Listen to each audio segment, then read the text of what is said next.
Bismillahirrahmanirrahim.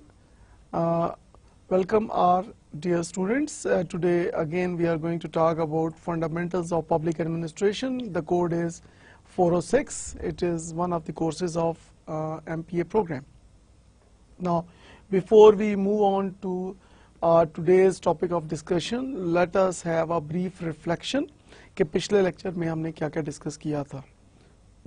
In our previous lecture we have talked about the power and politics school of thought, or in the power and politics school of thought we have talked about different contributors, and their names are Harold Lasswell, Robert Dahl, and Anthony J. Reintroduce Machiavelli's concept of power. Now these are the three main contributors of power and politics school of thought. जैसे कि आपको याद होगा कि power and politics में हमने क्या बात की थी. अब पहले हम पावर की बात करते हैं कि किसी भी ऑर्गेनाइजेशन के अंदर जो पावर है that has a very important role. Like for example आपको कोई भी रिस्पॉन्सिबिलिटी असाइन की जाती है, आपको कोई भी एक्टिविटी करने को कहा जाता है, तो उस रिस्पॉन्सिबिलिटी या उस वर्क के साथ आपको एक पावर भी आपको असाइन की जाती है ताकि उसकी मदद से आप वो परफॉर्मेंस दे सकें, आप वो एक्टिविटीज़ परफॉर्म कर सकें.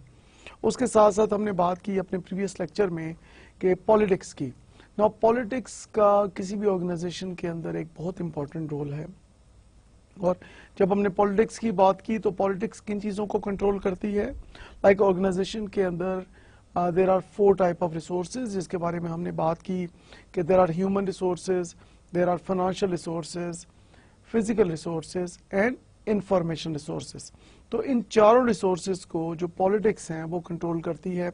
वो किस तरह कंट्रोल करती है हमने बात की थी अपने प्रीवियस लेक्चर में कि ये जो चारों रिसोर्सेज हैं ये आपने किसको देने हैं, आपने किस किस को कितना कितना रिसोर्स एलोकेट करना है, किस वक्त कौन सा रिसोर्स किसको आपने देना है, और किन लोगों को आपने ज़्यादा रिसोर्सेज देने हैं, किन लोगों को आपने अपनी ऑर्गेनाइजेशन में कम रिसोर्सेज देने हैं according to their job requirements.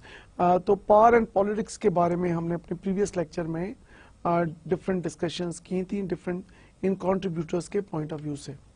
Now when we talk about power, so there are various types of power that managers use in the organization. Now those types of power are legitimate power, reward and punish power, expert power and referent power. Now जब हमने इन different types of power की बात की तो managers जो हैं अपनी organization के अंदर different तरह की powers को use करते हैं. सबसे पहले हमने previous lecture में बात की थी legitimate power की कि legitimate power से क्या मुराद है. Now legitimate power से ये मुराद है कि कोई भी ओहदा या कोई भी डिजिग्नेशन जो आपके पास अपने ऑफिस में है, लाइक फॉर एग्जांपल आप एज ए एडमिनिस्ट्रेटर काम कर रहे हैं, you are working as a marketing manager, you are working as a finance manager, और अगर आप पुलिस के अंदर SHO के तौर पे काम कर रहे हैं, अगर आप टैक्स कमिश्नर हैं, या आप किसी भी डेजिग्नेशन के ऊपर हैं ना, उस डेजिग्नेशन के साथ आपके पास एक लेजिटिमेट पावर है. ना यहाँ पे थोड़ा सा मैं इसको मजीद क्लैरिफाई करने की कोशिश करूंगा कि जो आपके पास डेजिग्नेशन है, जो आपके पास पावर है, उसके साथ आपकी डेजिग्नेशन के साथ एक पावर अटैच है कि आपका जो डेजिग्नेशन है उस डेजिग्नेशन के साथ एक आपको एक खास पावर जो है वो भी आपको मिल जाती है.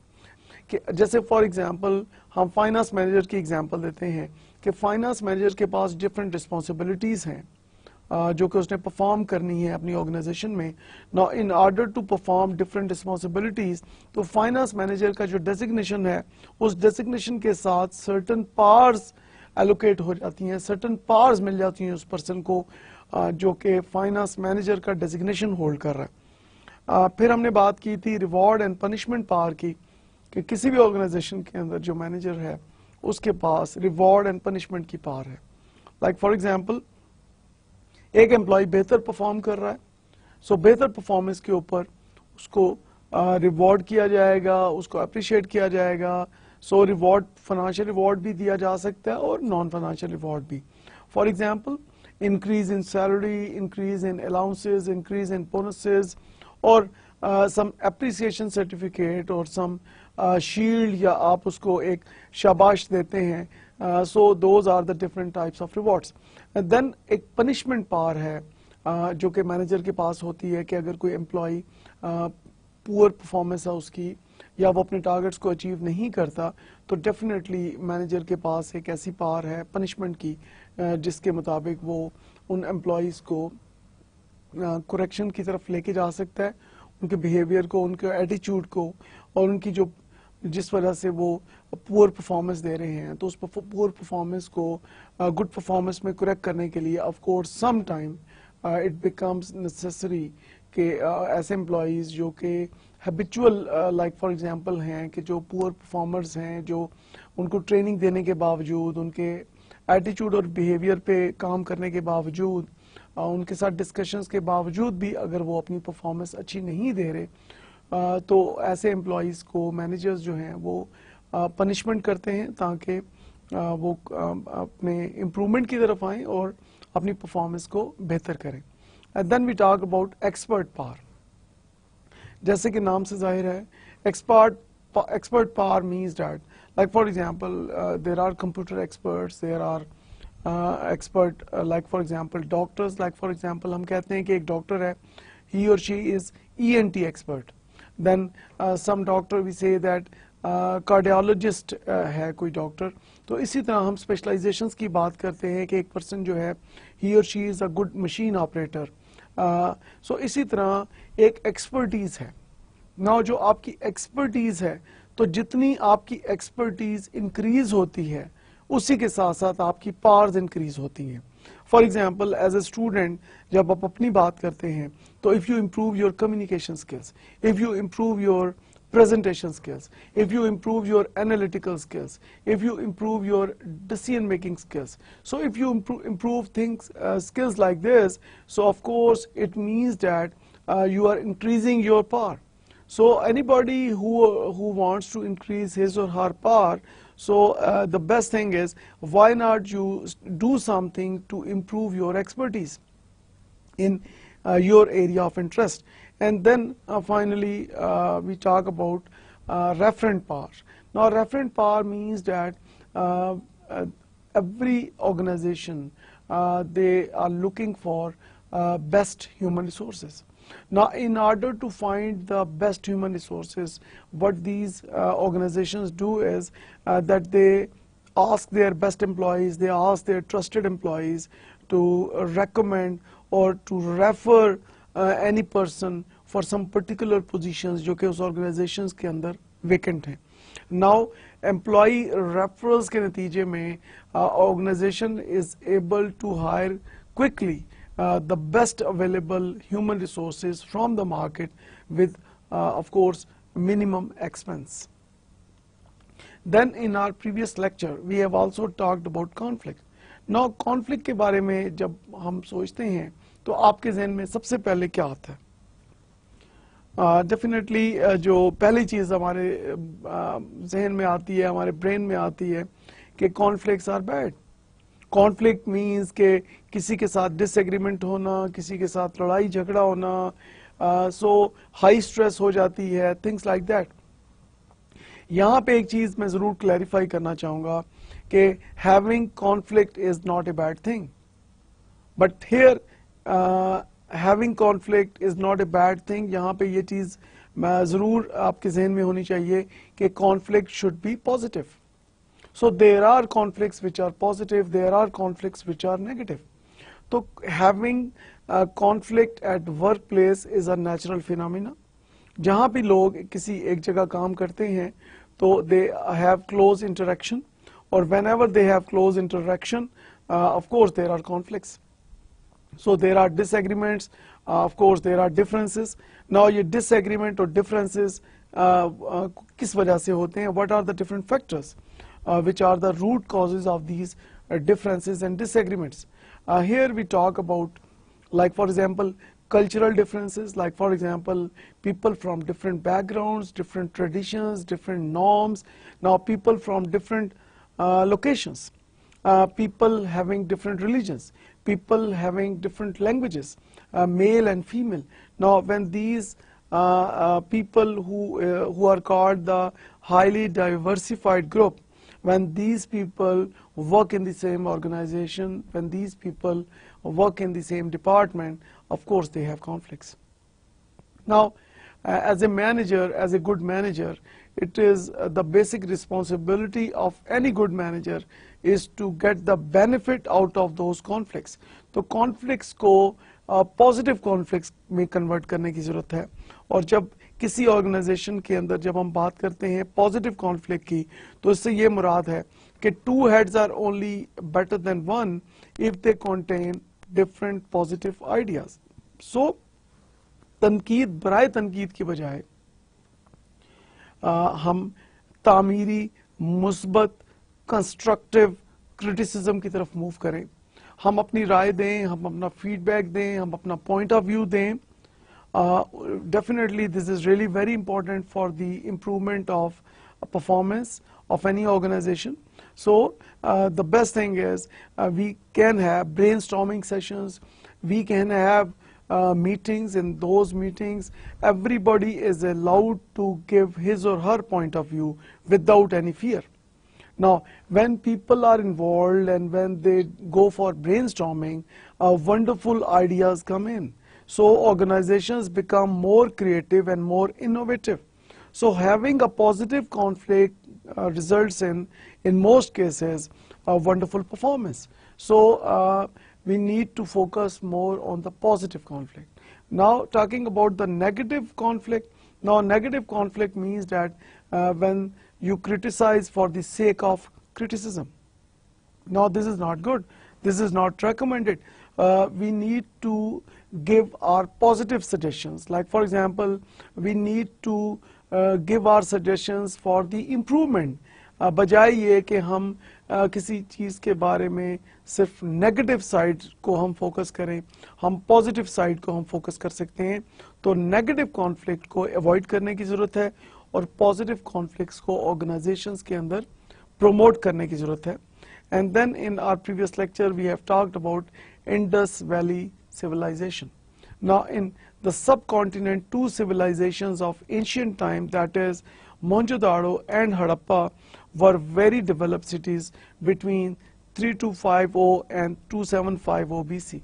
So now you see that during the Indus Valley civilizations, researchers ने जो तहकीक की, जो उन्होंने एक्सप्लोर किया कि इस दौर में वहाँ के जो रूलर्स थे, वहाँ की जो गवर्नमेंट्स थी, दे वर highly civilised.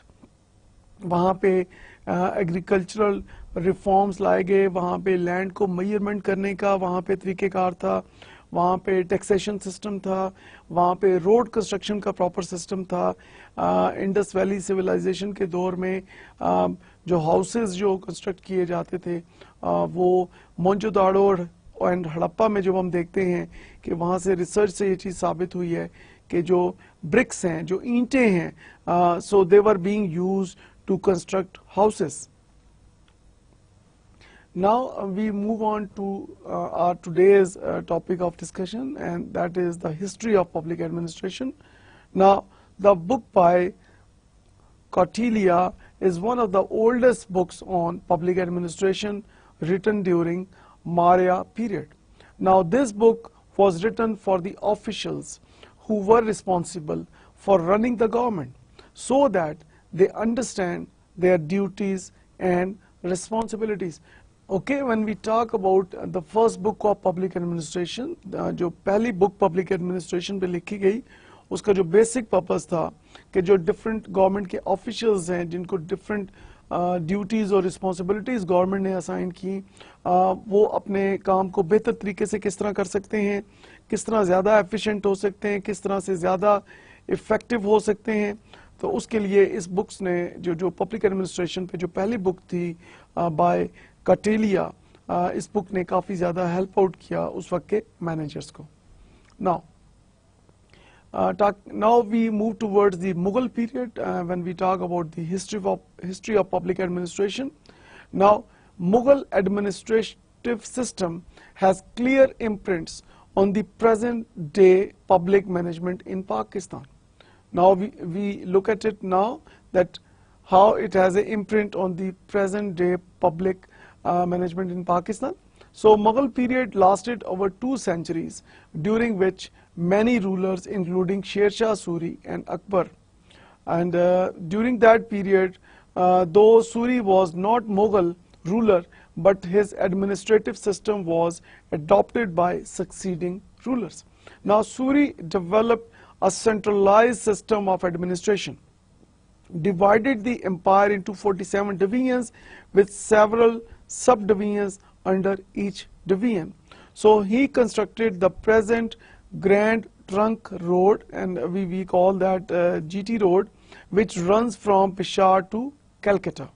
So now you see that what Suri had done in this era, that he developed a centralized system of administration. So now you see that in the present system of Pakistan is also in the public sector. जब हम बात करते हैं, the present public sector of Pakistan, in this we have a centralized system. So there is centralization of decision-making authority in the present public sector of Pakistan. One thing, and secondly, Suri developed like 47 divisions, and then divided those 47 divisions into several subdivisions under each division. So that was really highly systematic system over there in that era. So that shows the expertise of rulers of that time, and particularly when we talk about Suri. Then he established gardens and hospitals and promoted public welfare. So now you see that कि उस वक्त Mughal period में जब हम बात करते हैं, then Suri ने वहाँ पे gardens और hospitals को establish किया. Now you see that कि gardens and hospitals means what? So Suri was careful, highly careful regarding the health factor. So that is why hospitals and gardens were given importance. And the second thing is he also promoted public welfare. So he did many works for the welfare of the people of that time. And then he was guided by the principle that no one should be deprived of state benefaction, and no one should have superfluity of the same. So this is really very important point we need to focus here. And then many Mughal rulers follow Sher Shah Suri, but Akbar's period is longest and many developments took place. Now Akbar ruled the subcontinent for nearly 50 years. Now this is really a long era. Now in these 50 years he developed the administrative system mainly borrowed from Sher Shah Suri. So now you see that कि अकबर का जो 50 साल का दौरे इक़्तिदार है, that was under the guidance of Sher Shah Suri system. और अकबर ने जो गाइडलाइंस ली, जो प्रिंसिपल्स लिए और जो एक सिस्टम को डेवलप किया, उसकी जो मेजर प्रिंसिपल्स थे, जो मेजर गाइडलाइंस थी, that was from the system developed by Sher Shah Suri. Now the empire was divided into provinces, divisions, districts and villages. So now you see that कि इस वक्त भी जब हम देखते हैं कि पाकिस्तान में of course we have the provinces, divisions, districts and villages. तो वही system जो अकबर के दौर में, शेर शाह सूरी के दौर में हमें नज़र आ रहा है. At present जो पाकिस्तान इस वक्त हम present दौर की जब बात करते हैं, तो same system we are using here in Pakistan. Now these terms are used even now. And then village was the lowest unit, and it was governed by headman, accountant and watchman during that era. Now the British did not change this system and existed up to the partition of subcontinent and later. Now talking about the Mughal period, during the time of Akbar, human resource management was done. So now you see that human resource management practices were involved in the era of Akbar. Now when we talk about human resource management, what comes in your mind? Human resource management means that how to efficiently and effectively deal with human resources, one thing, and then of course human resource management के जो different major functions हैं वो मैं आपको यहाँ बताने जा रहा हूँ कि human resource management जो process है उसके major functions क्या हैं.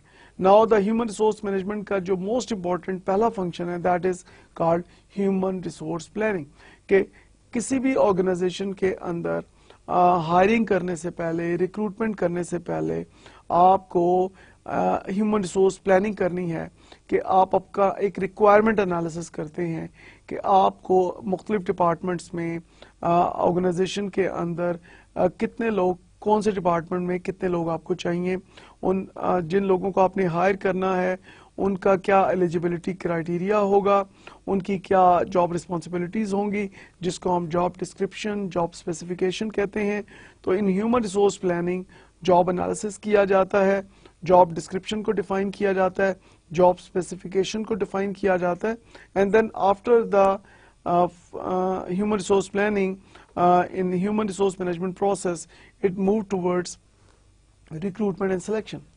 And recruitment and selection जो ऑर्गेनाइजेशन है वो मुख्तलिफ पोजीशंस को एडवर्टाइज करते हैं और उसको अपने सो डेफिनेटली उस दौर के अंदर different communication systems were used. So उन लोगों को अवेयरनेस दी गई कि वो डिफरेंट पोजीशंस के लिए कांटेक्ट करें, अप्लाई करें. So recruitment and selection is the second function of human resource management process. Then the next function is of training and development. कि आपने जिन लोगों को रिक्रूट किया, सिलेक्ट किया, आपने डेफिनेटली उनकी ट्रेनिंग करनी है, उनकी डेवलपमेंट करनी है. नाउ यहाँ पे ये बताना बहुत ज़रूरी है कि ट्रेनिंग एंड डेवलपमेंट में क्या डिफरेंस है. Training means learning existing job skill requirement. कि लाइक फॉर एग्जाम्पल ये एक कंप्यूटर है और अगर कंप्यूटर आपको उस पर काम करना नहीं आता तो या उसके मुख्तलिफ सॉफ्टवेयर्स हैं, MS वर्ड है, पावर पॉइंट है, एक्सेल है, सो इस तरह के डिफरेंट सॉफ्टवेयर्स हैं. अगर आपको वो उस पर काम करना नहीं आता तो और वो वही आपकी जॉब रिस्पॉन्सिबिलिटी है, तो अगर आप कंप्यूटर सीखते हैं और आप इन डिफरेंट कंप्यूटर जो आपकी एक्टिविटीज़ हैं, MS ऑफिस अगर आप सीख लेते हैं तो it means this is called training कि आपकी जो प्रेजेंट जॉब स्किल रिक्वायरमेंट है उसको परफॉर्म करने के लिए आपने ट्रेनिंग ली. Now on the other side when we talk about development कि जो आपकी ऑर्गेनाइजेशन की जो फ्यूचर जॉब स्किल रिक्वायरमेंट है कि आने वाले दिनों में आपकी ऑर्गेनाइजेशन को किन स्किल्स की जरूरत होगी, तो जब फ्यूचर को सामने रख के जो आपकी लर्निंग होती है that is called your development. तो training and development is the one of the functions of human resource management process. After training and development, the next step is of performance management कि employees जो काम करते हैं किसी भी organisation के अंदर उनकी परफॉर्मेंस एवेलुएशन की जाए और उनको उनके परफॉर्मेंस को एवेलुएट किया जाए. लाइक फॉर एग्जांपल उनको टारगेट्स दिए जाते हैं, उनको डेडलाइंस दी जाती हैं और फिर अकाउंटेबिलिटी फैक्टर इज़ देयर और ये चेक किया जाता है कि वेदर उन्होंने गिवन टाइम फ्रेम में अपने टारगेट्स को अचीव किया है या नहीं और टारगेट्स को अचीव करने के साथ साथ क्वालिटी को मेंटेन रखा है कि नहीं.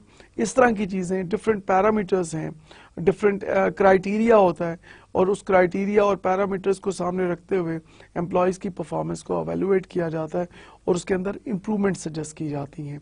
And then after the function of performance management there are of course labour management relations के जो टॉप मैनेजमेंट है और जो एम्प्लॉयज़ हैं ऑर्गेनाइजेशन के.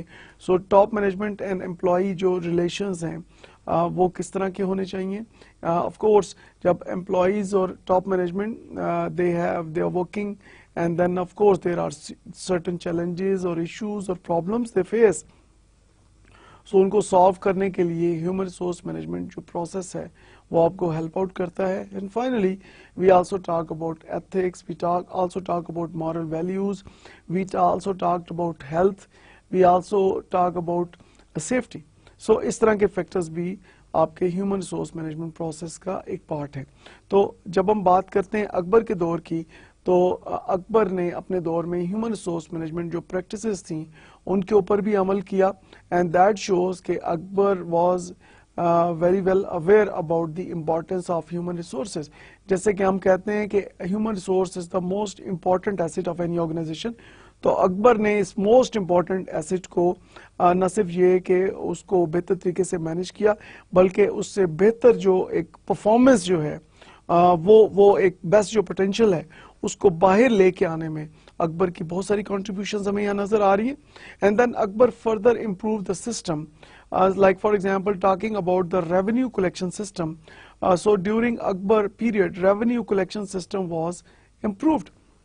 Now during the era of Akbar जो रेवेन्यू कलेक्शन सिस्टम था अकबर ने उसको काफ़ी इम्प्रूव किया कि जो गवर्नमेंट रेवेन्यू कलेक्ट करती थी उसके लिए एक बाकायदा एक प्रोसीजर को डेवलप किया और उस प्रोसीजर को एक सिस्टमेटिक मैनर से उसको इम्प्लीमेंट किया, और उसका बेनिफिट ये हुआ कि जो आपकी जो कलेक्शंस थी वो इम्प्रूव कर गई अकबर के दौर में। डेफिनेटली वही रेवेन्यू फिर आगे जाके पब्लिक वेलफेयर के लिए और डिफरेंट जो वेलफेयर एक्टिविटीज़ हैं जो सिटीजन्स हैं उनकी बेहतरी के लिए वो स्पेंड किया गया। Then it was based on survey and classification of soil. The land was classified as agriculture and non-agriculture. Now you see that कि अकबर के इरा में ये एक बहुत बड़ी एक हमें एक पॉजिटिव जो हमें एक इम्प्रूवमेंट नज़र आती है कि जो लैंड है उसको मुख्तलिफ कैटेगरीज में डिवाइड किया गया कि एक लैंड जो है वो एग्रीकल्चरल लैंड है और एक दूसरा लैंड है जो कि नॉन एग्रीकल्चरल लैंड है। तो जो रेवेन्यू कलेक्शन थी दैट वाज डिपेंडेंट ऑन कि ये जो लैंड है ये एग्रीकल्चरल लैंड है तो उसके ऊपर डिफरेंट एक टैक्स था, और अगर नॉन एग्रीकल्चरल लैंड है तो उसके ऊपर एक डिफरेंट टैक्स था। So that was one of the major changes जो हम देखते हैं कि अकबर के दौर में की गई। And then state tax was then fixed and charge according to the type of soil. Now, continuing our discussion on the Mughal period, talking about the judicial system. So, judicial officers were appointed at the district, town, and village levels. So now you see that this practice is still going on in Pakistan as well. And then we talk about law enforcement, Kotwal, chief police officer, with only a civil authority was appointed in important towns. So जब हम बात करते हैं एक police officer की तो हमारे जहन में जो उस वक्त के दौर में अकबर के दौर में कोतवाल जो है वो उसको ये रिस्पॉन्सिबिलिटी असाइन की जाती थी। जो इम्पोर्टेंट जो प्लेसेस हैं, इम्पोर्टेंट जो टाउन्स हैं वहाँ पे अपॉइंट किए जाते थे कोतवाल्स, जिनको हम चीफ पुलिस ऑफिसर कहते हैं। And then in rural areas, Faujdar, army chief, was appointed to control crime. So मुख्तलिफ इलाकों में ख़ास तौर पे particularly rural areas में crime control के लिए जो फौजदार है उसको अपॉइंट किया गया अकबर के दौर में। So after Akbar for over 100 years, no real administrative system could develop, mainly because the disarray of the empire began with Jahangir. So Jahangir first allowed the East India Company to set up a factory in 1642 at Balashore for medical service provided by the surgeon of the company on the ship. The East India Company, which was a trading company and had its board of governors, was granted charter on 31st December 1600 to trade freely into and from East Indies by the British Parliament. Now, talking about the British period, the beginning of British rule in the subcontinent started. The East India Company gradually expanded its operations. So in 1609, the authority to trade was further extended, and in 1661, the company was empowered to declare war on and have peace with any ruler. Now, the Regulating Act of 1773 was passed by British Parliament, granting the British government powers to regulate the affairs of the company in India. Now we continue our discussions on British period. Now by this time the British government was not ruling directly in India. So all matters and powers were given to the company to rule. So now you see that all matters and powers were given to this company. So this was a major decision taken during the British period by the British government. So in 1757, the victory at Plassey paved the way for the British rule. Now there were countless battles and conflicts before the British government's direct rule, which really started after 1857 War of Independence. Now we move on to our next topic of discussion, and that is of civil service. Now when we talk about civil service means public, and public are the citizens of a country. Now the meaning of civil is public, and publics means the citizens of Pakistan when we talk about Pakistan. Now by this connotation, it means that civil servants are a group of people who serve public, and in that sense civil service is different from military service. Now words like public, civil and government are used interchangeably. Now these public, civil and government, they are almost like having the same meanings, and then officers and officials working in government organizations are all public servants. So जब हम बात करते हैं officers की, officials की जो कि government के मुख्तलिफ इदारों में काम कर रहे हैं, तो they are all called public servants. So meaning, what do you mean by public servant? What comes in your mind when you think of public servants? Quaid-e-Azam Mohammad Ali Jinnah ने जो अपने मुख्तलिफ अपनी तकारीर में, अपनी मुख्तलिफ डिस्कशंस में इस चीज़ को एम्फसाइज किया कि जो पब्लिक सर्वेंट्स हैं they must serve the citizens of Pakistan in the best possible manner.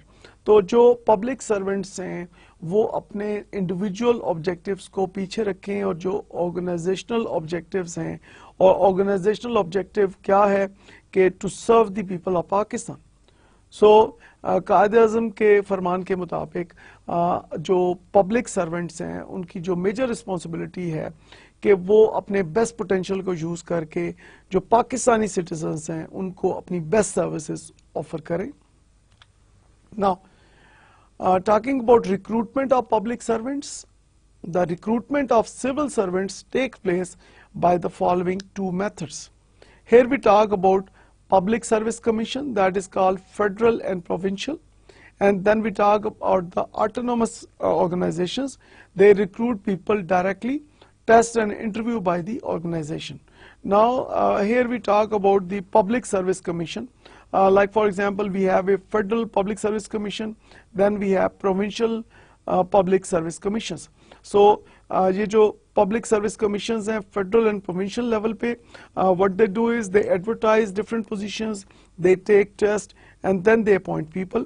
But when we talk about autonomous organizations, like for example in Pakistan, like for example if we talk about different universities who are in public sector of Pakistan, they are autonomous. Now they are also called semi-government organizations or autonomous organizations. So these autonomous organizations they can recruit people directly. लेकिन जब हम इन autonomous organizations की बात करते हैं तो definitely there is a system over there as well कि किसी, like for example take the example of any university, तो किसी भी public sector university के अंदर there is a like एक आपका चांसलर है. नाउ अगर आप अपनी बात करते हैं एक इस्लामाबाद की बात करते हैं, कैपिटल ऑफ पाकिस्तान की बात करते हैं, तो कैपिटल ऑफ पाकिस्तान में इस्लामाबाद में जो यूनिवर्सिटीज़ जो यहाँ पे बेस करती हैं, उनका जो चांसलर है that is the president of Pakistan.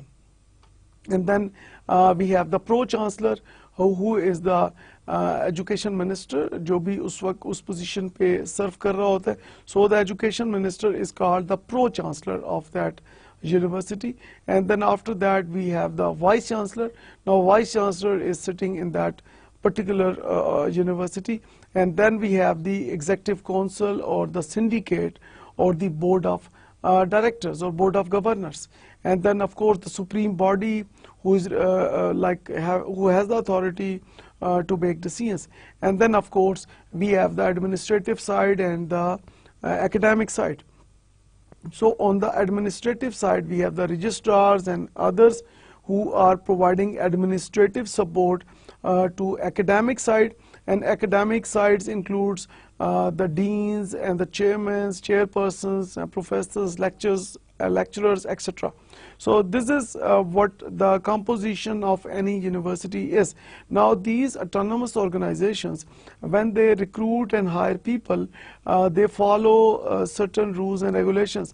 Like for example, they have a selection board and they have a subject specialists, and then the job applicants, they go through a certain recruitment selection procedure, and then after final background check and medical examination, and after they qualify all tests, and then any interviews if they are if there are any interviews, so when they pass those interviews, then appointment letters are issued. Now the structure of federal and provincial government is as under. In federal government, here you see that in federal government, in this slide you see that there are ministries, then divisions, then under those divisions we have different attached departments, and under those attached departments we have the autonomous bodies, and under the autonomous bodies we have the public enterprises.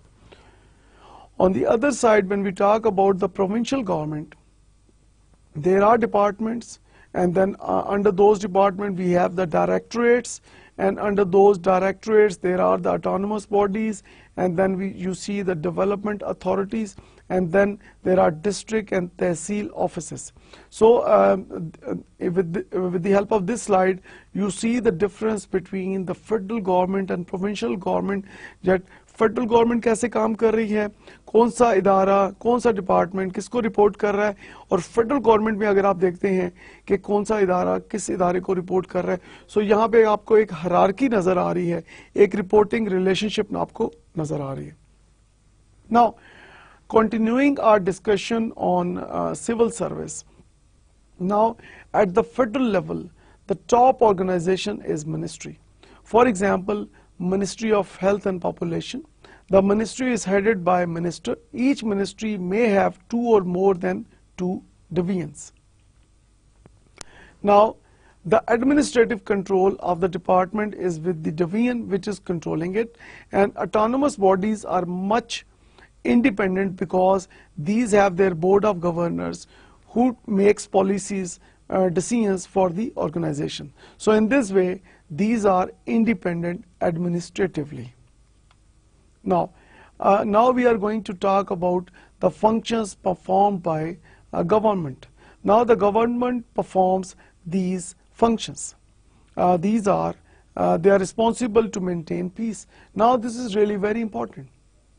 Now जब हम पाकिस्तान की बात करते हैं तो we of course we all want peace in Pakistan. So maintain peace in Pakistan, to take certain measures, to take corrective measures, और वो तमाम steps जो peace को maintain करने के लिए, peace को ensure करने के लिए ज़रूरी हैं, वो हमारी present government जो है वो उसके ऊपर पूरी कोशिश करती है कि पाकिस्तान के अंदर peace हो. Now जब पाकिस्तान के अंदर जब peace होगा तो उसका एक सबसे बड़ा benefit जो हमें नज़र आ रहा है कि we have more investments, we have more investments from outside of Pakistan. We have more investments in different sectors. from within Pakistan.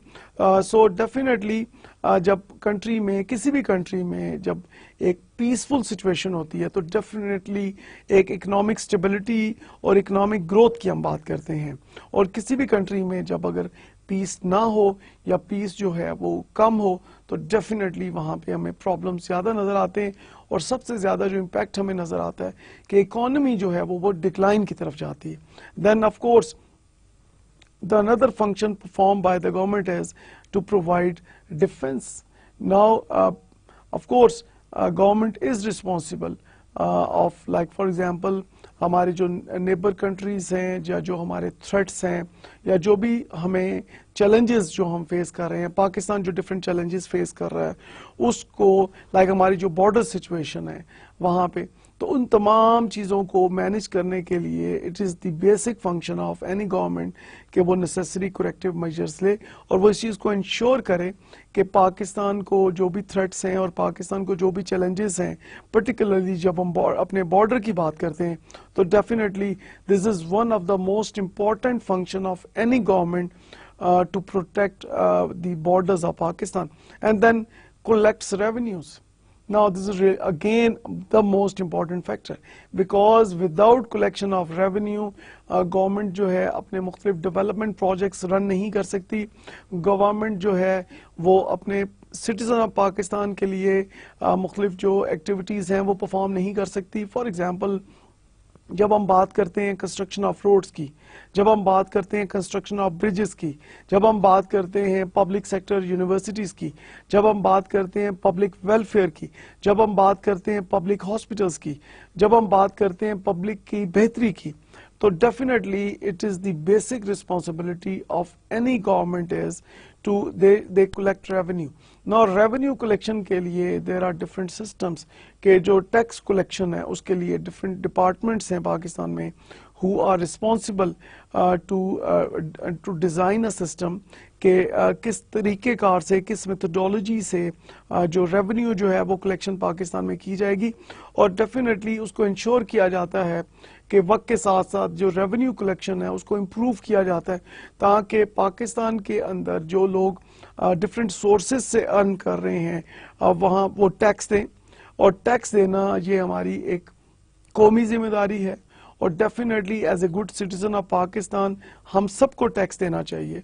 और जब हम टैक्स देते हैं तो डेफिनेटली हम पाकिस्तान को बेहतर कर रहे हैं, हम अपने पाकिस्तानी सिटीजन्स को बेहतर कर रहे हैं, हम अपनी इकोनॉमी को स्ट्रॉन्ग कर रहे हैं, हम अपने पब्लिक सेक्टर को स्ट्रॉन्ग कर रहे हैं। सो डेफिनेटली हमें अपने जो रेवेन्यू कलेक्शन डिपार्टमेंट्स हैं उनके साथ हमें ताउन करने की ज़रूरत है।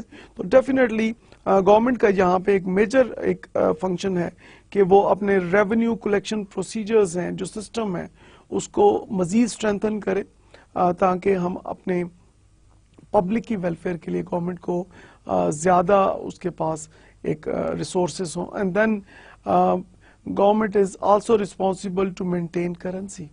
नाउ ऑफ कोर्स जैसे हम बात करते हैं कि printing of notes and coins is really very important.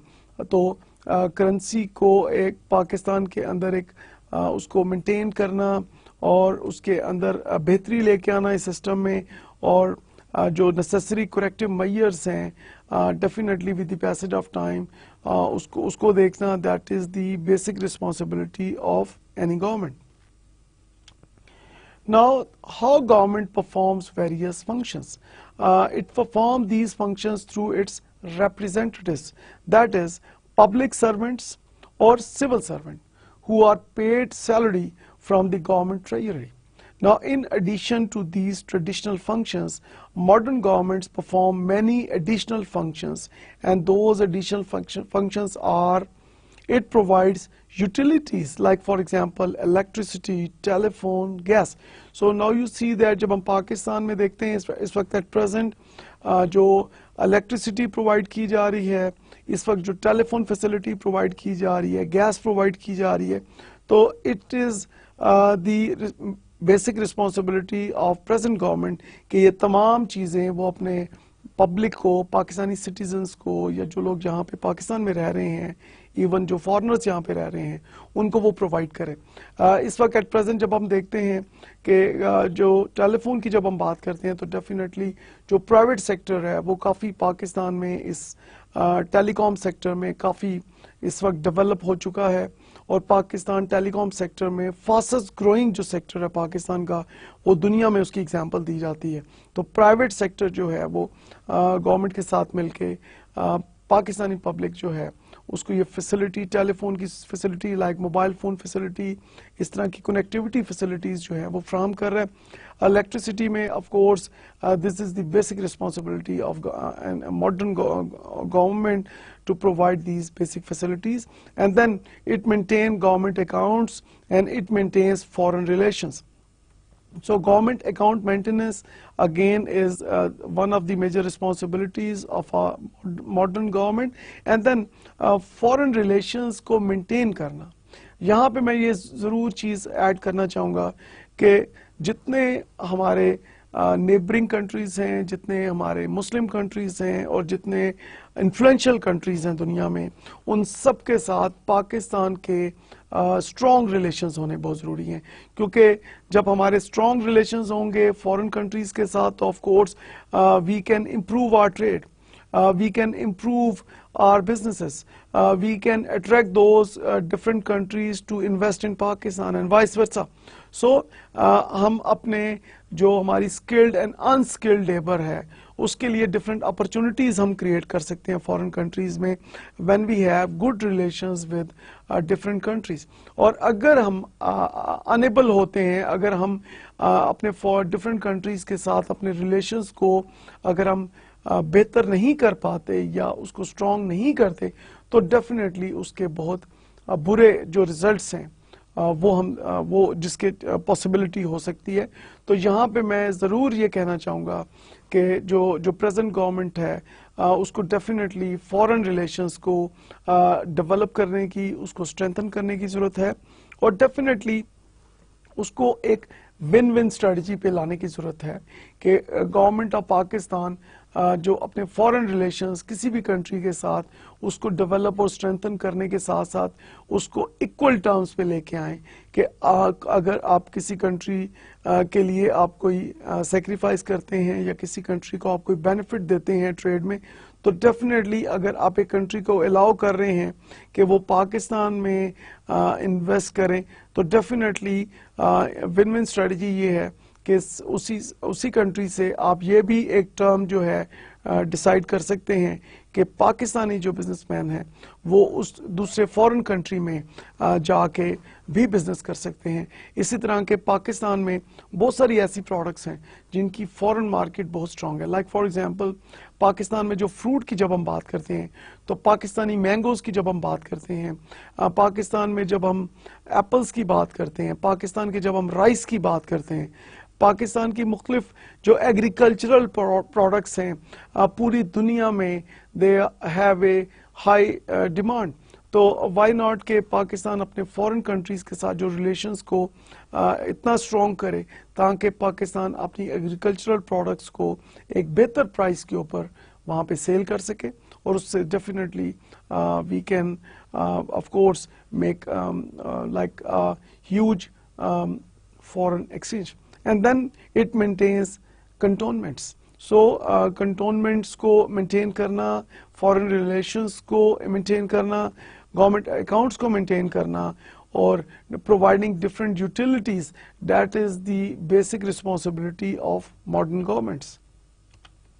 Now the functions of today's government have increased because of following reasons, like population has increased manifold, hence the nature of problems. Now जिस तरह पाकिस्तान की population जिस तेज़ी से पिछले चंद सालों में हम देख रहे हैं कि population growth rate जो है वो काफ़ी हाई हो गया, तो पाकिस्तान की पॉपुलेशन जो है जिस तरह से ये बढ़ रही है इसी तरह से यहाँ पे प्रॉब्लम्स भी बढ़ रहे हैं कि यहाँ पे डेफिनेटली पॉपुलेशन की इंक्रीज के साथ we need more schools, we need more hospitals, we need more jobs, so we need more we need to provide more like electricity connections, we need to provide more gas connections, and we need to provide other facilities to the people of Pakistan. तो population की growth के साथ साथ तमाम जो utilities हैं और तमाम जो facilities हैं उनका growth होना भी बहुत ज़रूरी है उसी speed के साथ. लेकिन जो हम यहाँ पे situation देखते हैं कि population growth जो rate है वो ज़्यादा हुआ और जो फैसिलिटीज़ जो हैं वो उस तरह से ग्रो नहीं कर पाई, एंड डेफिनेटली उस गैप है वो बढ़ना शुरू हो गया, जिसकी वजह से प्रॉब्लम्स जो हैं वो ज़्यादा हमें यहाँ नज़र आ रहे हैं. Then the territory of the government has increased in size. तो जो गवर्नमेंट की जो टेरिटरी जिसमें गवर्नमेंट ने वहाँ पे अपनी एक लॉ, लाइक फॉर एग्जांपल आपने एक अपने रूल्स वहाँ पे सेट करने हैं, आपने लॉ एंड ऑर्डर की सिचुएशन आपने देखनी है और मुख्तलिफ आपने फैसिलिटीज़ प्रोवाइड करनी है.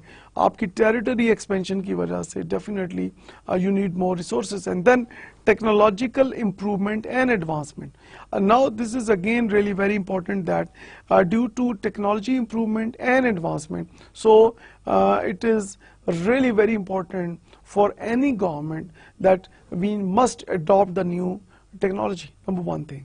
And secondly, I will strongly emphasize on one thing, that at the same time we need to work on creativity and innovation. So why not we focus more on creativity and innovation, और बजाय कि हम हर वक्त दूसरों के ऊपर dependent रहें technology में, why not कि हम अपनी न्यू टेक्नोलॉजी को यहाँ पे क्रिएट करने की, यहाँ पे इनोवेट करने की कोशिश करें पाकिस्तान में. सो इन दिस वे दूसरों के ऊपर जो हमारी जो हम डिपेंडेंट हैं टेक्नोलॉजी में, उसको हमें मिनिमाइज करने की ज़रूरत है. And of course when we minimise our dependence on others, of course we can bring wonderful improvements in Pakistan. Therefore, in order to perform new functions, the governments changed the structure and added more functions.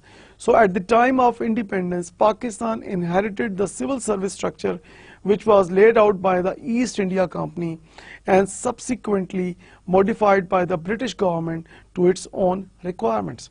The structure of the services existing in pre-partition subcontinent was adopted in Pakistan with little modifications. The following two categories of the services were maintained: All Pakistan services and central services. Now here you see that कि जो inherit किया हमने civil service structure, कहाँ से हमने inherit किया? East India company से, and subsequently modified by the British government, जो कि उन्होंने ब्रिटिश गवर्नमेंट ने अपनी रिक्वायरमेंट्स के मुताबिक जो ईस्ट इंडिया कंपनी का जो सिविल स्ट्रक्चर था उसको चेंज किया. तो बेसिकली पाकिस्तान के अंदर जो एक आफ्टर इंडिपेंडेंस जो हमारा जो सिविल सर्विस का स्ट्रक्चर है वो बेसिकली हमने अडॉप्ट किया ईस्ट इंडिया कंपनी से, और ईस्ट इंडिया कंपनी के जो स्ट्रक्चर में जो चेंजेस की गई ब्रिटिश गवर्नमेंट के दौर में, जो कि यहाँ पे उस वक्त के दौर में जो गवर्न कर रहे थे, उन्होंने अपनी रिक्वायरमेंट्स के मुताबिक उसको मॉडिफाई किया था. और वो जो मॉडिफाइड सिविल सर्विस स्ट्रक्चर है उसको इस वक्त एट प्रेजेंट पाकिस्तान में जब हम देखते हैं कि यहाँ पे उसको इम्प्लीमेंट किया जा रहा है. और जब हम बात करते हैं डिफरेंट कैटेगरीज ऑफ सर्विसेज की, तो दो बेसिक कैटेगरीज हम यहाँ पे देखते हैं: all Pakistan services and central services.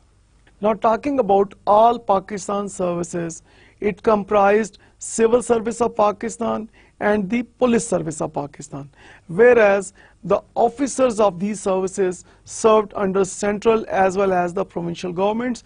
Now officers, when served under the provincial government, were controlled by provincial government concerned, but the basic control remained with center. So now you see that के provinces के अंदर जो officers काम कर रहे हैं, of course they are being supervised and controlled by the respective provincial governments, but उनका जो basic जो overall major control है, that is in the hands of federal government. And then when we talk about the central services, like the central services before partition, the central services in Pakistan were controlled by central government. Okay, now we move on towards the conclusion of today's discussion. आज हमने इस lecture में बात की कि what are the major responsibilities of any government. आज के lecture में हमने बात की कि मुगल दौर की हमने बात की, हमने ब्रिटिश दौर की बात की, हमने शेरशाह सूरी के दौर की बात की, हमने अकबर के दौर की बात की, हमने जहांगीर के दौर की बात की। हमने मुख्तलिफ अदवार इन डिफरेंट एराज को हमने कंपेयर किया और हमने देखा कि मुख्तलिफ अदवार में जो एक चीज़ हमें कॉमन नज़र आई, एक सिमिलैरिटी नज़र आई कि वहाँ पे डिफरेंट एडमिनिस्ट्रेटिव जो सिस्टम्स थे उनकी इम्प्रूवमेंट्स के लिए बहुत ज़्यादा काम किया गया। लाइक फॉर एग्जांपल जब हम शेरशाह सूरी के दौर की हमने बात की तो हमने देखा कि मुख्तलिफ रिफॉर्म्स और मुख्तलिफ चेंजेस जो है शेरशाह सूरी जो है अपने दौरे हुकूमत में लेके आया और उसने आवाम की वेलफेयर के लिए बहुत सा काम किया।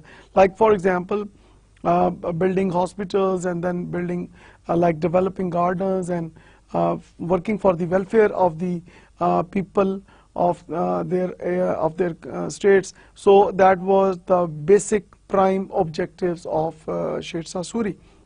And then we talked about Jahangir, we talked about Akbar. So we talked about different eras. Like for example, we have talked about Mughal era, we have talked about British rulers era, and then we also talked about East India Company. Now, when we talk about the different functions performed by the modern organizations, तो वो हमने मुख्तलिफ functions को हमने discuss किया आज के lecture में कि जो modern governments हैं उनके मेजर क्या उनके फंक्शंस हैं। कि जब हम बात करते हैं कि मॉडर्न गवर्नमेंट्स की, तो मॉडर्न गवर्नमेंट्स के क्या फंक्शंस जो हैं होने चाहिए। Like for example we have talked about peace and security कि किसी भी मुल्क के अंदर this is really very important कि एक पीसफुल सिचुएशन हो, and that is one of the most important function of any government. So we have also talked about revenue collection कि this is again a major responsibility of any good government कि वो revenue collection को focus करे, वो अपने जो public है, जो अपने अवाम हैं, जो सिटीजन्स हैं, उनके वेलफेयर के लिए ऑफ कोर्स गवर्नमेंट को रिसोर्सेज चाहिए। और गवर्नमेंट के रिसोर्सेज कहाँ से जनरेट होंगे? Through revenue collection. तो रेवेन्यू कलेक्शन पे आज के लेक्चर में हमने काफ़ी फोकस किया। हमने ये बात हमने देखा कि गवर्नमेंट किस तरह से अपने सिस्टम को स्ट्रॉन्ग कर सकती है, किस तरह से अपने रेवेन्यू कलेक्शन प्रोसीजर्स को उसमें अकाउंटेबिलिटी फैक्टर लेके आ सकती है। और पाकिस्तान में जितने लोग हमने बात की कि जो मुख्तलिफ बिजनेसेस कर रहे हैं या मुख्तलिफ डेजिग्नेशंस पे काम कर रहे हैं, जो अर्न कर रहे हैं, उनसे रेवेन्यू कलेक्शन को किस तरह से इंश्योर किया जाए। नाउ हमने गवर्नमेंट की बात की कि गवर्नमेंट जो है किस तरह अपने मेंटेन कर सकती है अपने जो सिटीजन्स हैं उनकी बेहतरी के लिए गवर्नमेंट जो है उसको कौन कौन से काम करने चाहिए। हमने इन डेप्थ आज के लेक्चर में उसके ऊपर हमने बात की। And finally we discuss different administrative functions. Overall अगर आज के लेक्चर को अगर हम देखें तो हमने डिफरेंट एडमिनिस्ट्रेटिव फंक्शंस को देखा कि किस तरह different administrative functions were being used by different rulers of different eras. We have seen the functions of planning, organizing, leading and controlling in different eras. Like for example, in old eras, we also see the functions of planning, organizing, leading and controlling. और जब हम present बात करते हैं government की तो of course ये तमाम फंक्शंस हमें आज भी नज़र आते हैं। इस वक्त जो पाकिस्तान के अंदर जो हम बात करते हैं सिविल सर्विस की, जब हम बात करते हैं तो सिविल मीन्स पब्लिक। तो जब हम सिविल सर्विस की बात करते हैं तो सिविल सर्विस के अंदर ऑफ कोर्स जो गवर्नमेंट ऑफिशियल्स हैं, जो लोग गवर्नमेंट के इदारों में काम कर रहे हैं, we call them public servants और सिविल सर्वेंट्स। तो जो पब्लिक सर्वेंट्स हैं we have talked about their responsibilities. Now public servants की जब हमने बात की तो हमने ये भी बात की आज के लेक्चर में कि कायद-ए-आज़म मोहम्मद अली जिन्ना ने ये फरमाया कि जो पब्लिक सर्वेंट्स हैं वो खादिम हैं, वो पाकिस्तान की आवाम के लिए वो अपनी बेस्ट एफर्ट्स करें, अपने बेस्ट पोटेंशियल को यूज़ करें और अपनी बेस्ट सर्विसेज जो हैं पाकिस्तानी सिटीजन्स को दें। सो पब्लिक सर्वेंट्स की हमने बात की। Then we talked about different recruitment procedures of different like government offices and autonomous bodies. हमने ये बात की आज के लेक्चर में कि जो गवर्नमेंट ऑफिसेज हैं वहाँ पे रिक्रूटमेंट एंड सिलेक्शन के प्रोसीजर्स जो हैं वो फेडरल एंड प्रोविंशियल गवर्नमेंट्स के फेडरल पब्लिक सर्विस कमीशन और जो प्रोविंशियल पब्लिक सर्विस कमीशंस हैं, they are responsible for the recruitment and selection, whereas when we talk about the autonomous bodies, like for example in today's lecture I have given the example of universities. कि universities जिनको हम कहते हैं कि they are the semi government organizations or they are also called the autonomous bodies, वहाँ पे हमने बात की कि what are the recruitment selection procedures. तो जब हमने इनको देखा कि रिक्रूटमेंट एंड सिलेक्शन के लिए ऑटोनमस बॉडीज में we have the executive council, we have the pro chancellor, we have the chancellor. तो ऑटोनमस बॉडीज में the head of any autonomous organisation is the chancellor. तो जब हमने बात की फेडरल यूनिवर्सिटीज की, तो फेडरल यूनिवर्सिटीज के अंदर जो हेड है that person is called the president of Pakistan. So जो चांसलर है, chancellor is the president of Pakistan in federal university, then the pro chancellor is the education minister, and then we have the vice chancellor who sits in that organizations, and there is an executive council or the board of directors who are responsible to make decisions. In case of provinces, if there is a university who is working in some province, so the autonomous bodies or the universities serving in provinces, so their heads are the governors. So governors are heading the universities who are serving in provinces. Then we talked about different service structures. We talked about civil servants जो हैं उनके हमने functions की बात की, हमने उनके roles की बात की, and then we talked about the present structure of Pakistan, कि इस वक्त जो पाकिस्तान के अंदर जो सिविल सर्विस का स्ट्रक्चर है, बेसिकली इसको इनहेरिट किया है हमने जो ब्रिटिश जो गवर्नमेंट थी जिन्होंने मॉडिफाई किया था ईस्ट इंडिया कंपनी के स्ट्रक्चर को। तो ईस्ट इंडिया कंपनी के स्ट्रक्चर को ब्रिटिश जो गवर्नमेंट थी उन्होंने उसको मॉडिफाई किया according to their own requirements, और उसको जो है हमारी जो इस वक्त जो गवर्नमेंट है उन्होंने इसने इनहेरिट किया हुआ है। सो इस वक्त पाकिस्तान में जो सिविल सर्विस जो स्ट्रक्चर है ये बेसिकली इनहेरिटेड है उस पुराने स्ट्रक्चर का, जो कि पहले इस इलाके में, इस सब कॉन्टिनेंट में जिसको इम्प्लीमेंट किया गया। ओके जी, आई होप दैट कि आज के लेक्चर से you have learned a lot, and I also believe that कि इसको आप दोबारा एक दफ़ा और आप इसको व्यू कीजिएगा, try to understand the concepts. इंशाल्लाह I will see you all in our next lecture. Thank you for your kind attention. Khuda Hafiz.